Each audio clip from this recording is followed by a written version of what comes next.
Medicaid is a joint federal and state program that is designed to provide financial assistance for those with limited means.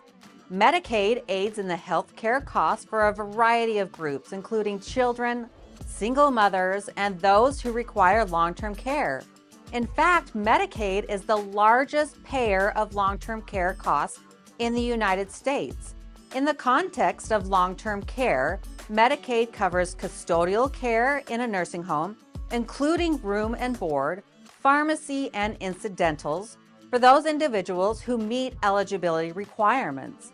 Although specific rules and requirements vary from state to state, we want to provide the following information as a general overview of Medicaid's complex rules, specifically as it pertains to long-term care. In order to qualify for Medicaid benefits, applicants must meet certain non-financial criteria. First, they must be a U.S. citizen or qualified non-citizen. Next, they must be 65 years of age or older, blind or disabled. And finally, they must be living in a Medicaid-approved facility. This is typically a nursing home, though some states engage in waiver programs that extend Medicaid coverage to assisted living facilities or at-home care programs. Now, the financial requirements are a little bit more complex and can generally be split into two common categories: income and assets. In most cases, the applicant's income must be less than the private pay rate of the long-term care facility. Since nursing home costs tend to run upwards of $8,000 or $9,000 per month, most applicants easily satisfy this requirement. Some states have an income limit other than the private pay rate, and certain states require applicants to establish a qualified income trust known as a Miller Trust.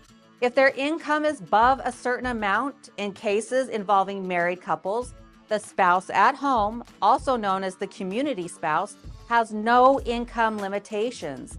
However, if a community spouse has low enough monthly income, they may be entitled to receive some of the Medicaid applicant's income to help with their monthly expenses at home.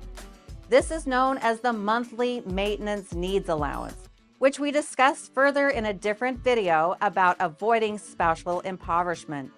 Now, moving on to assets. First, it's important to know that certain assets are exempt from Medicaid, while others will count towards the resource allowance.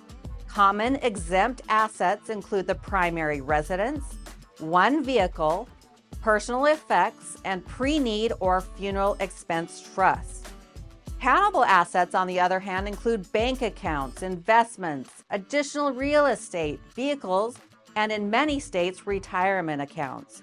The Medicaid applicant is allowed to keep an individual resource allowance, which is $2,000 worth of countable assets in most states. If the applicant is married, the community spouse can retain a separate amount, which is known as the Community Spouse Resource Allowance. In some states, this is a standard allowance, and in other states, the amount the community spouse can keep will vary depending on the total assets the couple currently owns. Countable assets that exceed these resource allowances must be spent down before the applicant is going to be eligible for Medicaid benefits. That said, assets simply cannot be given away. At the time of the application, the caseworker is going to review the applicant's financial information from the previous 5 years, looking specifically for any gift or transfers for less than fair market value. This 5-year period is known as the look-back period. If any gifts or divestments have been made, the applicant will be subject to a period of ineligibility or penalty period. The length of this period is based upon the total amount given away. A Medicaid applicant can properly spend down their assets by paying off debts, making improvements to their home, purchasing exempt assets, or funding a Medicaid-compliant annuity. For more information about the Medicaid program, contact our office.